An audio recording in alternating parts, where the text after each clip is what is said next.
Hello, আসসালামু আলাইকুম প্রিয় এভরিওয়ান। আশা করি সবাই ভালো আছেন। আপনাদের দোয়ায় আমিও ভালো আছি। একজন স্ত্রী তখনই পরকীয়া করে, কখন জানেন?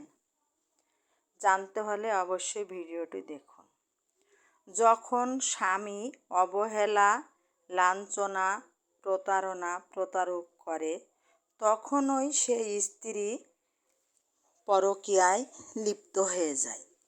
একটু ভালোবাসা, একটু ভালো লাগার অপেক্ষায় সেই স্বামী যখন কথায় কথায় তুলনা করে, কথায় কথায় আঘাত দেয়, কথায় কথায় যখন অন্য নারীর সঙ্গে তুলনা করে এবং বাবা মা তুলে কথা বলেন, তখনই সেই নারীর মন মানসিকতা ভেঙে যায়।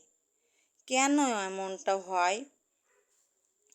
এমনটা করা ঠিক নয়, সে যে কোনো পুরুষ হোক। স্ত্রীর মনটা বুঝতে হবে, স্ত্রীকে ভাবতে হবে। নিজের যেমন রক্ত মাংসের শরীর, তেমন স্ত্রীরও তো সেই রক্ত মাংসের শরীর। তাকে সংসার সামলাতে হয়, তাকে ছেলে মেয়ে স্বামী সব কিছু চতুর্দিকে ঠিক রাখতে হয়। তাহলে কেন সেই স্বামী যদি স্ত্রীর মহব্বত না করে, তাহলে এই পৃথিবীতে কে করবে? পিতামাতা বিয়ে দিয়েই বেঁচে যায়, মনে হয় যে মেয়েদের আর দায়িত্ব থাকে না। কিন্তু না, তখন স্বামীর হাতে পুরা জীবনটা চলে আসে স্ত্রীদের। তাই স্ত্রীর অবহেলা, লাঞ্ছনা থেকে প্রতিটা পুরুষ অবশ্যই খেয়াল রাখতে হবে।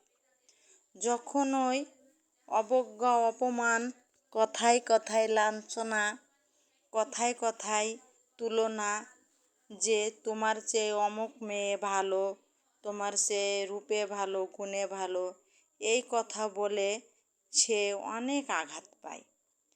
কিন্তু তার বাবা মা তুলে কখনো কথা বললে, যে বাবা মা কি কোনো কাজ কাম শেখায় না, বাবা মা অমুক দেয় না, হ্যান দেয় না, ত্যান দেয় না, এই সব ভাবের অপমান লাঞ্ছনা করলে স্ত্রীর মন ভেঙে যায়।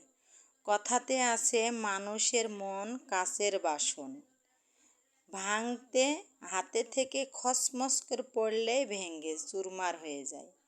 একবার যদি মন ভেঙে যায়, সেই মন আর জোড়া লাগে না, কখনো জোড়া লাগতেও চায় না।